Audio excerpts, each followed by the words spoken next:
नमस्कार दोस्तों, स्वागत है आपका फिर से हमारे YouTube चैनल इन्फॉर्मेशन टेक में। आज हम बात करने वाले हैं भारत की प्रसिद्ध मंदिर बद्रीनाथ के बारे में। बद्रीनाथ मंदिर समुद्र तल से 3100 मीटर की ऊंचाई पर उत्तराखंड के चमोली जिले में अलकनंदा नदी के किनारे स्थित है। उत्तराखंड चारधाम यात्रा का अंतिम पड़ाव बद्रीनाथ मंदिर भगवान विष्णु को समर्पित है। हर साल लाखों की संख्या में श्रद्धालु बद्रीनाथ मंदिर के दर्शन करने पहुंचते हैं। तो चलिए दोस्तों, शुरू करते हैं।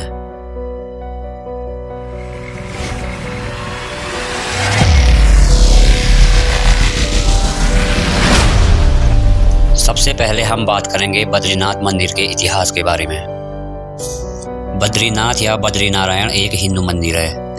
यह मंदिर भगवान विष्णु को समर्पित है। यह मंदिर भारत के उत्तराखंड में बद्रीनाथ धाम में स्थित है। यह मंदिर चार धाम में से पहला सर्वश्रेष्ठ धाम है। यह मंदिर अलकनंदा नदी के बाएं तट पर नर और नारायण नामक दो पर्वत श्रेणियों के बीच स्थित है। यह पंच बद्री में से एक बद्री है। उत्तराखंड में पंच बद्री, पंच केदार तथा पंच प्रयाग पौराणिक दृष्टि से या हिंदू धर्म की दृष्टि से महत्वपूर्ण है। यह मंदिर भगवान विष्णु के रूप बद्रीनाथ को समर्पित है। ऋषिकेश से यह 214 किलोमीटर की दूरी पर उत्तर दिशा में स्थित है। प्राचीन शैली में बना भगवान विष्णु का यह मंदिर बेहद विशाल है। इसकी ऊंचाई करीब 15 मीटर है। पौराणिक कथा के अनुसार भगवान शंकर ने बद्रीनारायण की छवि एक काले पत्थर या शैलीग्राम के पत्थर के ऊपर अलकनंदा नदी में खोजी थी। यह मूल रूप से तप्त कुंड के पास एक गुफा में बना हुआ था। अब बात करते हैं बद्रीनाथ मंदिर के निर्माण के बारे में। दोस्तों, 16वीं सदी में गढ़वाल के राजा ने मूर्ति को उठाकर वर्तमान बद्रीनाथ मंदिर में ले जाकर स्थापना करवा दी और यह माना जाता है कि आदि गुरु शंकराचार्य ने 8वीं सदी में मंदिर के निर्माण करवाया था। शंकराचार्य की व्यवस्था के अनुसार मंदिर का पुजारी दक्षिण भारत के केरल राज्य से होता है। 1803 के हिमालयी भूकंप के क्षति के बाद जयपुर के राजा ने मंदिर का पुनर्निर्माण करवाया था। बद्रीनाथ मंदिर पूरी तरह से प्रकृति की गोद में बसा है। यह मंदिर 3 भागों में विभाजित है: गर्भगृह, दर्शन मंडप और सभा मंडप। बद्रीनाथ मंदिर के अंदर 15 मूर्तियां स्थापित हैं। साथ ही मंदिर के अंदर भगवान विष्णु की 1 मीटर ऊंची काले पत्थर की प्रतिमा है। इस मंदिर को धरती का बैकुंठ भी कहा जाता है। बद्रीनाथ मंदिर में वन तुलसी की माला, चने की कच्ची दाल, गिरी का गोला और मिश्री आदि का प्रसाद चढ़ाया जाता है। अब बात करते हैं लोक कथा के अनुसार बद्रीनाथ मंदिर की स्थापना।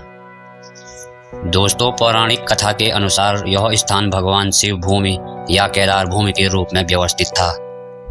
भगवान विष्णु अपने ध्यान योग के लिए एक स्थान खोज रहे थे और उन्हें अलकनंदा के पास शिव भूमि का स्थान बहुत पसंद आ गया।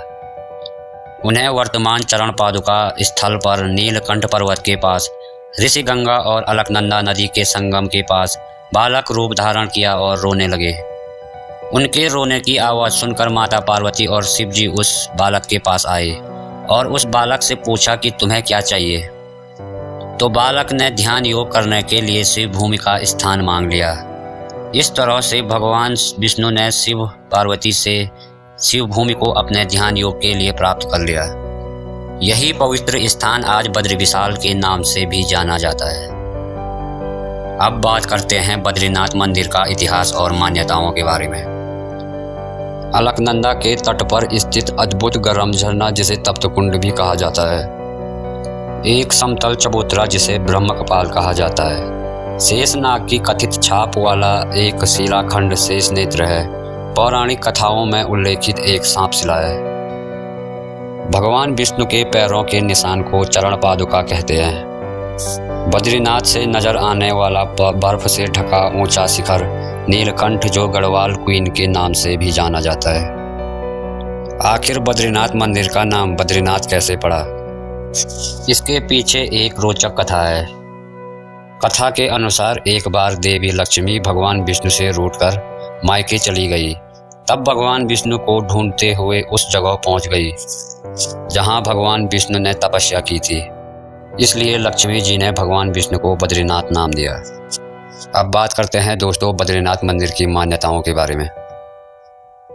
पौराणिक मान्यताओं के अनुसार जब गंगा नदी धरती पर अवतरित हो रही थी तो गंगा नदी 12 धाराओं में बट गई थी। इसलिए इस जगह पर मौजूद धारा अलकनंदा के नाम से प्रसिद्ध हुई और इस जगह को भगवान विष्णु ने अपना निवास स्थान बनाया। यह स्थान बाद में बद्रीनाथ कहलाया।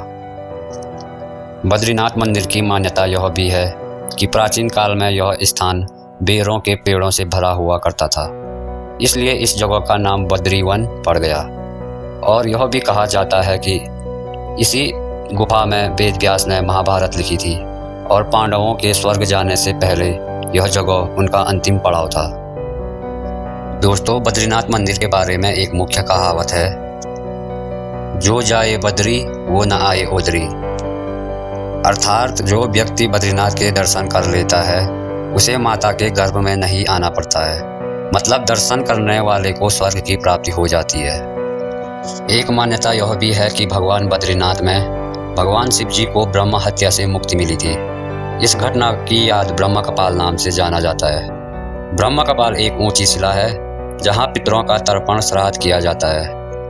तर्पण श्राद्ध करने से पितरों को मुक्ति मिल जाती है। इसी जगह पर भगवान विष्णु के अंश नर और नारायण ने तपस्या की थी, जिसमें नर अगले जन्म में अर्जुन और नारायण श्री कृष्ण के रूप में जन्मे थे।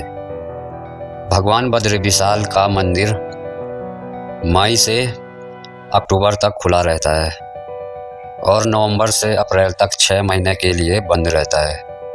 बंद रहने के दिन से 6 महीने तक चलने के लिए अखंड ज्योति या दीपक जलाया जाता है और बद्रीनाथ की छवि को ज्योतिर्मठ के नरसिंह मंदिर में पूजा की जाती है। तो ये थी दोस्तों बद्रीनाथ मंदिर के बारे में महत्वपूर्ण जानकारी।